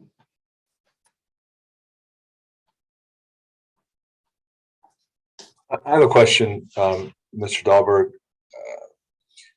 And I have the reverse issue in that I'm a lawyer and not an engineer. So a lot of this stuff is not my world. I've heard a lot of the testimony from you and others regarding the seismic standards and lateral supports, lateral loads. And I understood, and I'd read your letter, both of the letters, and listened to your testimony just now, or your statement just now. Am I right in understanding that what you're saying is that the building code, if someone were conducting a renovation today of an existing building, like the bell tower, and they applied for a permit, or whether they apply for a permit or not, to be in compliance with the building code, they would not need to be designed to withstand seismic. I'm not going to use the right word, but seismic standards. But if you were building a new building, you would have to. You're absolutely correct. After participating in code development for multiple decades, I will tell you how we evaluate buildings and design buildings from a seismic perspective has changed a lot over the years. Certainly a lot compared to 1885 when this building was built. Though when the International Building Code was going through adoption processes way back in right around the turn of the century, one of the big swirling debates was if we actually apply seismic standards every time a building is being renovated or repaired, how many existing buildings will actually be left? Because the cost of it is very prohibitive. And we know that many of these existing buildings have proof of performance just by virtue of the fact that they have remained standing for many years. So that's why the provision in Chapter 34 in the Ohio Building Code was created, was to recognize that unless there was damage from an earthquake, you don't need to apply those new standards to it, because if you apply those new standards to it, more than likely a lot of renovations just won't happen on our buildings, and thus we lose them through neglect. Thank you. That's very helpful. And then to follow up on that, this might be repeating, but your view after your review and visiting of the structure is that you observed problems with the gravity load, but not with the lateral load. Is that right? That's correct. I saw no telltale signs saying that we had any type of a failure mode dealing with lateral forces. But what I saw was the gravity tools that this building utilizes were in disrepair and in some cases not functioning. And that led to the order that was issued. and this is elementary, I know, but you determined that gravity load failure or concern created a risk of imminent danger, necessitating the order. That is correct. Okay. There's a lot of stuff being discussed in this hearing, and so for me, it's helpful to get down to some of the elemental issues that are at play here. Thank you. Just to clarify on that question, on Luke's question, all the structural concerns that we're talking about are related to the bell tower itself. So the 1208, is that correct? 1212 didn't have any issues. It's only being partially demolished to facilitate the work on 1208. Is that correct? That's absolutely correct. Can I ask, okay, and then so next question. Imagine, if you will, at 1208, the bell tower was going to be, restored. If that were the case, would the work to do that restoration at 1208 possibly require this partial demolition of 1212? That could be even a lengthier process to me, in my mind. Presuming that at least some of the, maybe not stabilization work, but the rehabilitation work will be dealing with the exterior skin, you're going to need to be able to create staging areas for supplies to come on in. You're going to need staging areas to establish scaffolding to work. So my belief is at least a portion of 1212 would need to be removed to be able to facilitate that. Thank you. Real quick, if you could help me understand why this is an emergency order versus, and I don't understand the historic rules very well, so please, why this wasn't done in a manner that would force it through the historic building path and through that whole process. Be glad to. When I was out there, when I saw the amount of water infiltration that was occurring, I saw the amount of deterioration that was going on and the lack of continuity of structural elements within the building.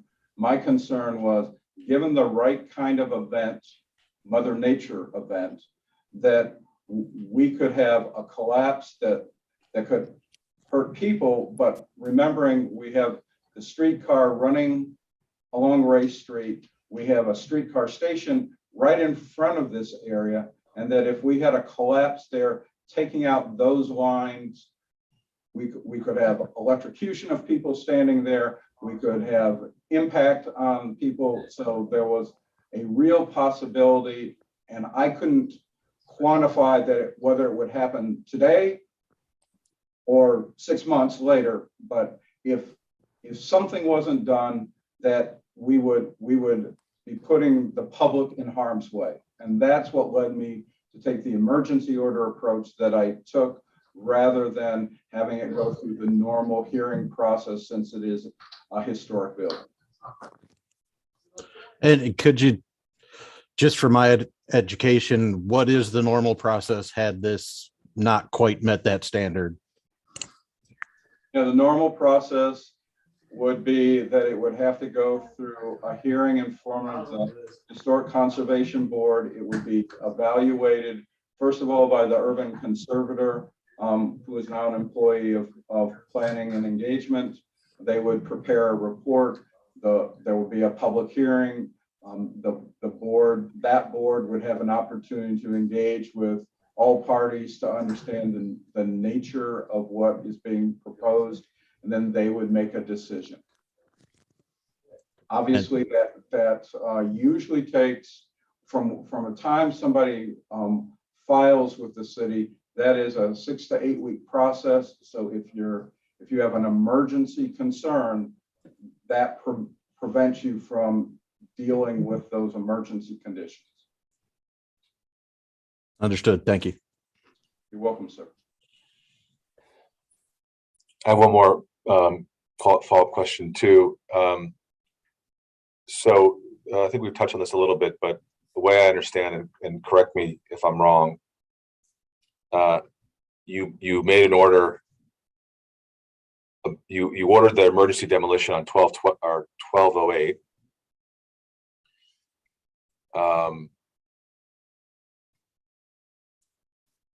And that was in 2020. And I don't have all the orders in front of me, but that was in 2020. And then there was that an order that said do this, or we're going to do it within a certain amount of time. And so then, like, I guess I'm trying to get to, it started with 12/08. 12/08 obviously has not been demolished yet. Trying to understand why that time frame exists, because this appeal only happened sometime in the last couple of months to the BBA, as I understand it, and it's obviously of a later order. So the 12/12 order goes in place, or 12/08 order goes in place. There's some I don't know what goes on at that point, and then there's a determination made at some point that in order to do the demolition, you need 12/12 to also be demolished for this back portion of 12/12. So then the order is issued on 12/12, and then the 12/12 order is appealed to the Board of Building Appeals. So just to help, and it doesn't have to be super long, but just how does that timeline work? How do those things all play out? Okay, so I think a couple of important data points for you. After we issued our emergency order on 12/08, there, in fairly short order, we had conversations with the church, and the church asked for the ability to engage with the concerned public to see whether or not a solution could be achieved that would allow the tower to remain standing. There was a question asked of me is, if we can stabilize it, will you allow us to stabilize it? I indicated yes. And I also indicated, just remember, we have some concerns about stability, so try not to let this drag out any longer than necessary. It has certainly been a long-winded process. We periodically, staff of BNI has periodically checked in with the church to understand kind of where we are. Then I think it was maybe July of this year, we got communication from the church sending us a bunch of engineering reports from both sides, asking for help to understand, well, what does this really mean? Because again, I think it's fair to say somebody whose position is pastor of a church probably doesn't have an engineering background, and engineers do a good job of being very persuasive on either side of the fence. And that's what led me to issue my first order, my first letter to them, trying to clarify what the reports say and also what is the minimum standard that the building code gets to. And that led to more back and forth, and then we are here. I'm sure there's a bunch of other salient points, but I don't know that they exactly go directly towards the issues that we're talking about here. And just the final thing is that you mentioned earlier that the ability to appeal the 12/12 order is lapsed, and the 12/08 order is lapsed. And so the only appealable order is the 12/12 order. But it seems to me that, and maybe this is obvious, we're just talking about 12/08. 12/12 is sort of a proxy for it. But okay, unless anything I said but there was incorrect, then that's, I know the proxy part was an opinion, but anything else was inaccurate. Okay. Well, but because related to that thought, Luke, are you asking, like, if this appeal was reversed, it wouldn't change, or not upheld, it wouldn't change the orders on 12/08. Is that correct? Okay. So from what you were saying, Luke, where it feels like we're talking about the tower still by proxy of 1212, we're not really. It's coming Well, down one way or another. I think I heard someone say earlier that Art has indicated that the demolition permit itself won't be issued. The demolition permit itself, they're tied together, that the demolition permit for 1208 is tied to an approved demolition of 1212 and vice versa. May I provide comment that might also be instructive? Yes, please. So with respect to a communication that I had with Attorney Suter, it was determined through the last 2 months, maybe 3 months, as these conversations were happening between the engineers, that the intent with respect to 1212 was always to facilitate the demolition at 1208. So we made an affirmative commitment that we were not going to allow for the demolition at 1212 until there was an actual plan to address the underlying emergency condition, because that would have been a terrible outcome where, you know, potentially a building that did not have structural issues would be demolished, yet the problem property would still exist. But I believe both Board Member Blocher and Mr. Dahlberg have identified the exact issue, which is that this board is looking at the order for 1212. So the code in 1435 provides that where there is an unsafe or dangerous condition that constitutes an emergency, there's this process to bypass the historic conservation. It is the case that the determination at the bell tower is an emergency. And that is what testimony so far we've heard relates entirely to the structural integrity of the bell tower. But that is not the question before the board.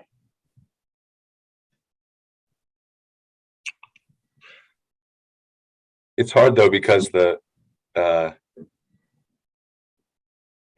there's no structure, you know, there's no question of the structural integrity of 1212. The only reason 1212 is the order exists is because of the structural integrity of 1208. You know, like that's the purpose of the 1212, as I understand it.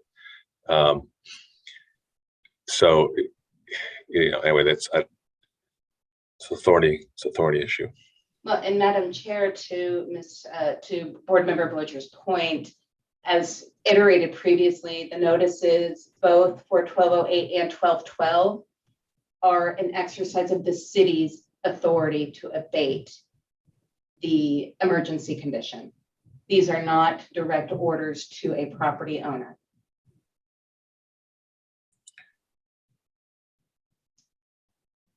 And if I could just Can the city throw one, council say that again, please?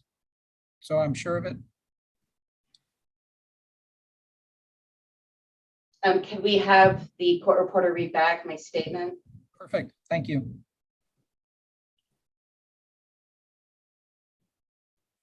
Can you hear me? Yes. Thank you.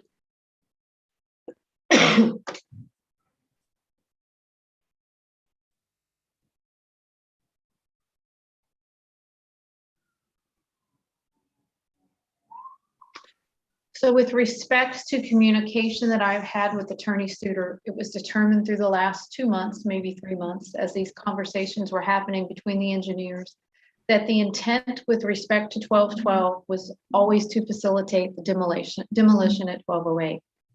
So we made an affirmative commitment that we were not going to allow for the demolition at 1212 until there was an actual plan to address the underlying emergency condition, because that would have been a terrible outcome where, you know, potentially a building that did not have structural issues would be demolished, yet the problem property would still exist.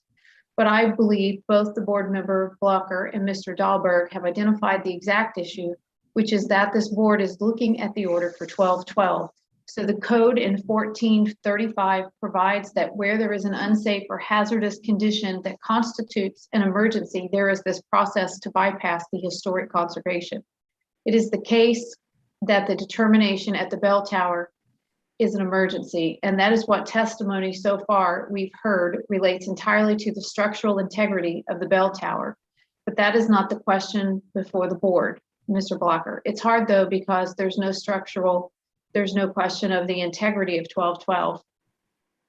And then do you want me to, I'm going to go on to the.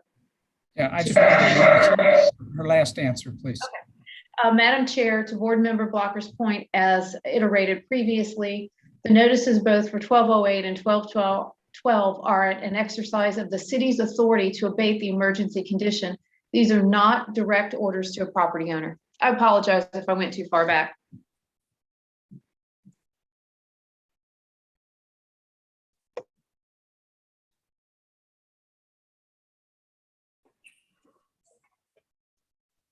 I mean, if I could just say one thing, two things. One is, at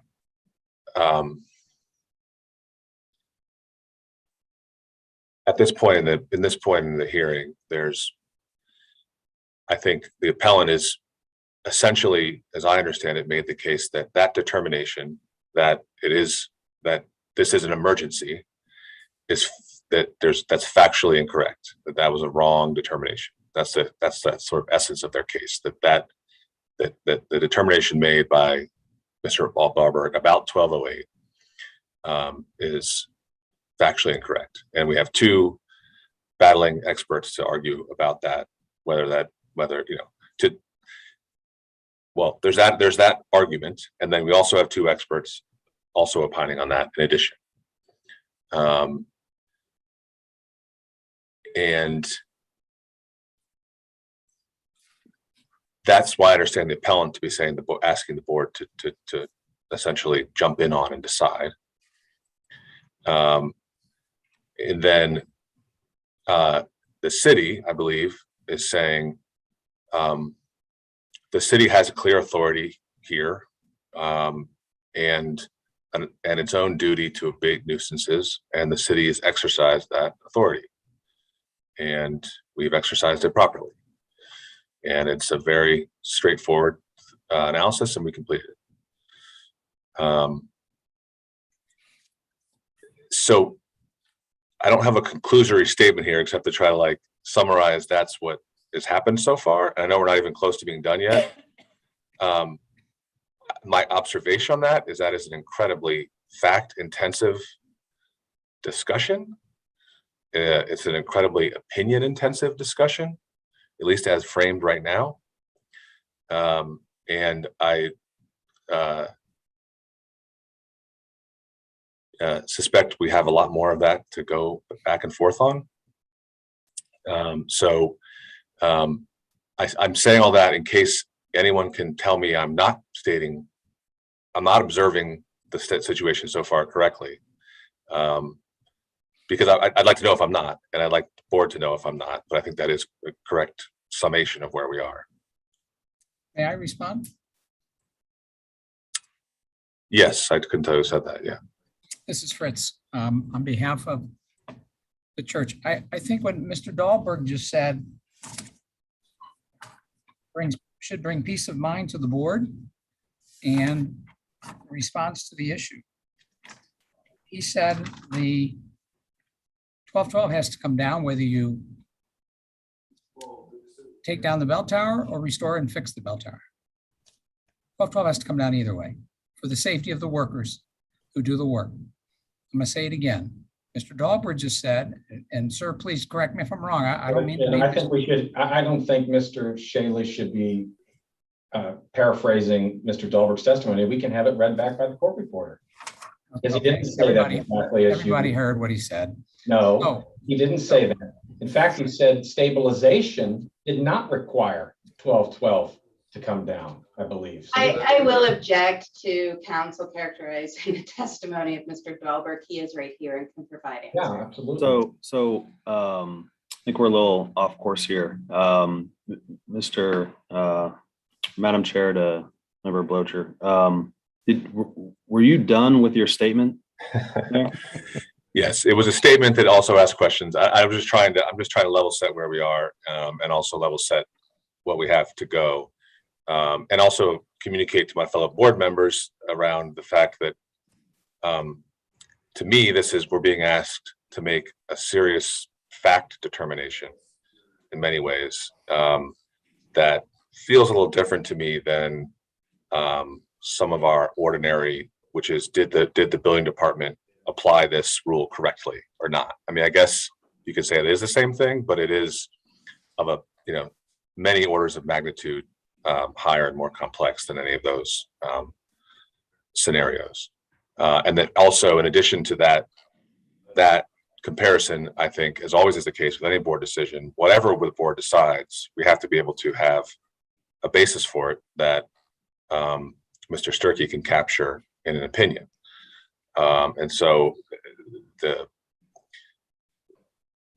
given how much testimony there is and there's going to be, and given how many issues are going to be discussed, I'm just trying to sort of help us as we go sort through what we're going to have to do to make a decision here.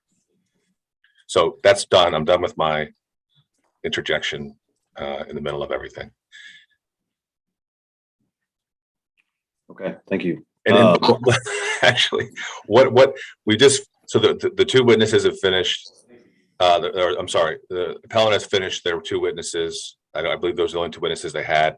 They have, and then now there is the next, is what's left from the appellant's case is their sort of summation of their argument, or is that what's left on the appellant's presentation? No, so the remaining procedure for the hearing is that we will move on from government official comments to a presentation by Mr. Shadley, and argument and presentation by Mr. Shadley. Mr. Shadley's witnesses will be subject to cross-examination by government attorney, government counsel, and Mr. Suter. Once that is complete, the board, of course, will also be able to ask them questions. Once that is complete, Mr. Suter will be able to put on a rebuttal to any of the claims or arguments that were made by Mr. Shadley, and then each side will have an opportunity to make closing remarks. Excuse me, Mr. Sturkey, am I permitted to ask questions of Mr. Dahlberg? I No. believe Mr. Suter asked questions of him. We're just going to ask the same thing. So there's nothing in the code, the procedure, hearing procedure in the code that allows for cross-examination of government officials. But of course, as always, I believe that it is within the chair's discretion to grant that authority. But that is sort of the broad outline of the rest of this hearing. And Mr. Bloger, I don't know if you asked that question because we are coming up on 5 o'clock and the 3.5, 4 hour mark of this hearing, but it may be an important inquiry as well to understand if any of the board members or if anyone else has time constraints that's going to prevent us from going into the evening hours tonight.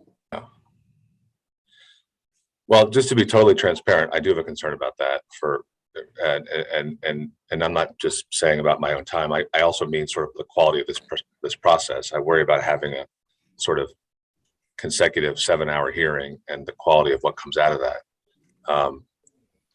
That said, I also don't want to, and again, this might be out of order, but I don't want us to, I appreciate that there's a sense of urgency about this, and that's the whole premise of this entire situation.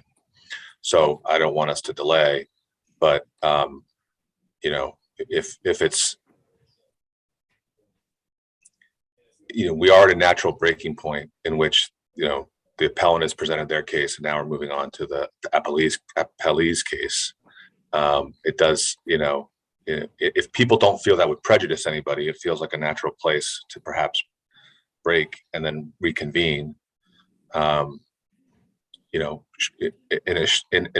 my opinion, as quickly as is reasonable for us all to get together, not necessarily waiting until the next hearing.